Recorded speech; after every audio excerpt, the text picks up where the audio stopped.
This is EA Sports PGA Tour coverage coming up next.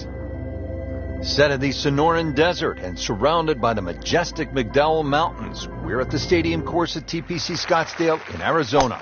Hello again and welcome. Rich Slaughter alongside Frank Nobilo, set to bring you all the action for today's event. Frank, when you think about the TPC Scottsdale, what's the first thing that comes to your mind? The golf course has been radically changed in 2014, but it still hasn't lost its luster. Really, it's just been updated like the game itself with these green after that second shot. But still not done. A good third shot, maybe get away here with par. Nice approach shot. He'll be happy with that. Settles in over the putt.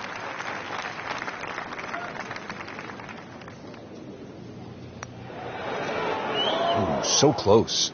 Missed putt and a drop shot here at the 10th. So they'll tap in. So with that, 1 over par. Now at the par 4 11, Frank, I really like this hole.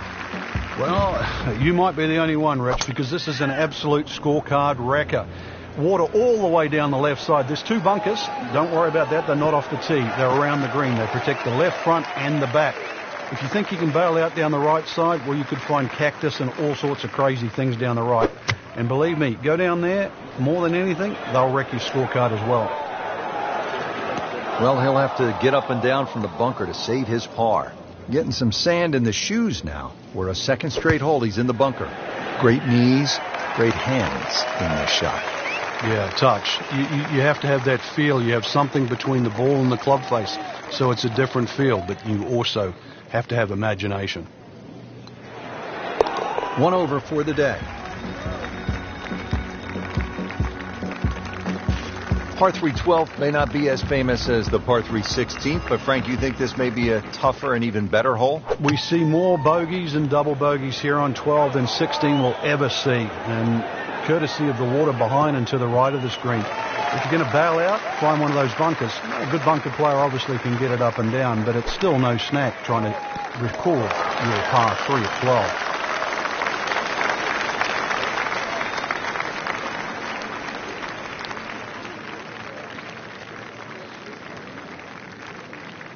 Martin Keimer eyeing this one for par.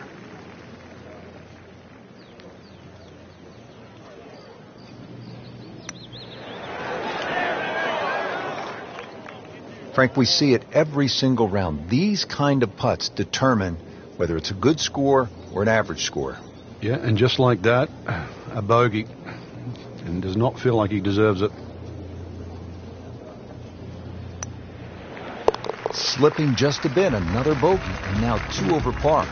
Par 5 13, chance for birdie or maybe even eagle if you're bold and brave enough, but also, Frank, chance for disaster here? Well, there is. Water very much in play down the right side. There's a bunker down the left too. If you finish up in that, there's no way you're going for this par 5 and 2.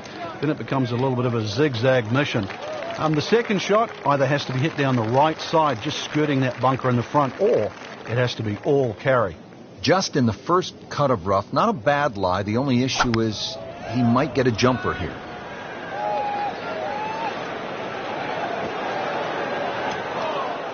Well, Mr. Ball does not meet Mr. Fairway. It's off, rough. Frank, in golf, as we know, there's short grass and there's long grass. We all want to be in that short grass, but it doesn't always work out that way. So what's the most important element from the shot, from the rough? You have to be a little bit more conservative first and foremost, because you can't guarantee a perfect strike out of the long grass. So therefore you have to look around the greens, maybe short, to the right, to the left, and realize what's involved. And also just give yourself a slightly bigger target.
Where this ball's going, there's no fairway there, only rough.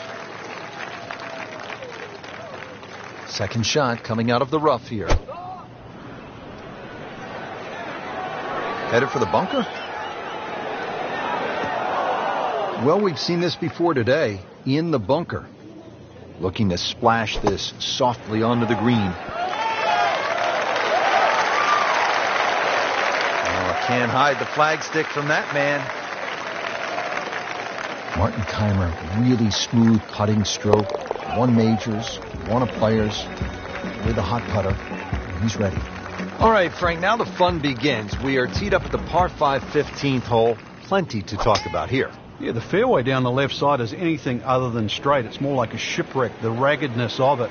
And that water in play, well, if you do find one on the fairway, you can sort of always wave across to the people that are walking down the 11th hole. Find the fairway, you can reach this par 5 and 2. A little bit of an island-looking green there, bunker on the left, and also another bunker just short right. But a fairway missed here. Well, you can rack up 5, 6, 7. We've seen all sorts of scores here at 15. Shot now from the rough. Frank, what's he facing? Well, the lie first and foremost. If it's sitting down, then obviously you're not going to get a very good contact. Nothing wrong with coming up a little bit short of the green. Problem is turning one mistake into another.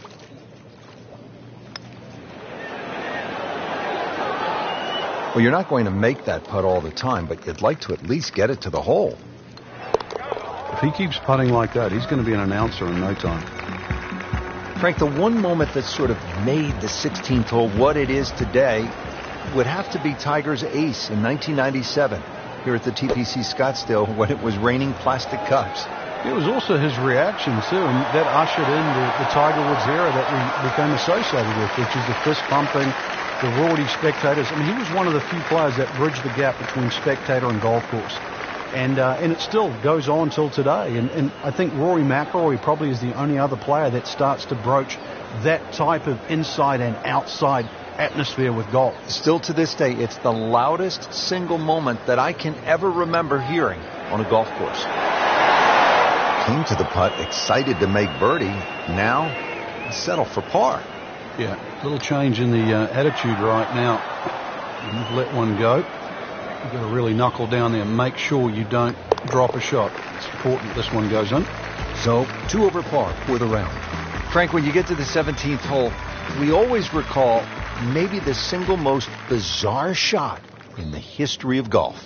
Yeah, everybody talks about maybe a hole-in-one at 16, but really 17. And the player was Andrew McGee. It was a good tee shot, don't get me wrong. But Rich, it needed an assist. Well, the assist came from Tom Byram, whose brother Kurt is a commentator for the Golf Channel. Tom Byram was just minding his own business, standing on the green, sort of leaning on his putter, and you know what happened. Yeah, the ball hit Tom Byram's putter and then careened into the hole. So, 17. Made famous, a little bit of history with a couple of names to drag up from the past. That will be a great look at birdie. Getting set now over the putt. Makes it and moves to 1 over. To the 18th hole now, and Frank, the original designers stepped in and they made this hole quite a bit more challenging. Yeah, they certainly have stiffened it up. The longest hitters in the game, the Dustin Johnsons, the Bubba Watsons, the J.B. Holmes, used to take it completely over the lake down the left side where there was just one paltry bunker. Now there's a series of bunkers, almost like the church pews at Oakmont, that are littered down the left side, stopping that attack. You're going to have to respect this hole that much more off the tee. Find the fairway. It's still a short iron in, but this finishing hole is now a proper finishing hole. Third shot, Martin Kaymer.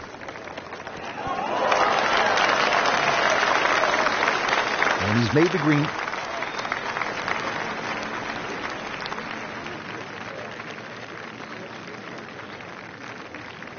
Here's Martin Kaymer for par.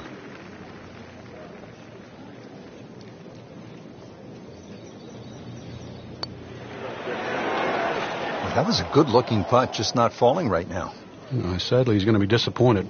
Trying to get out of here without too many bumps and bruises. This one is for bogey. In for bogey, now sitting at 2 over for the round.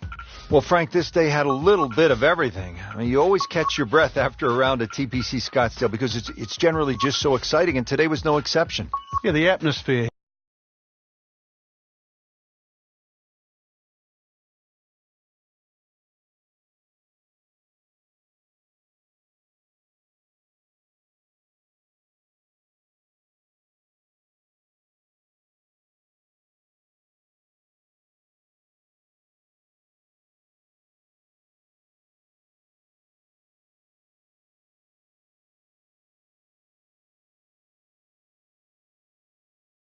Presented by EA Sports and the PGA Tour.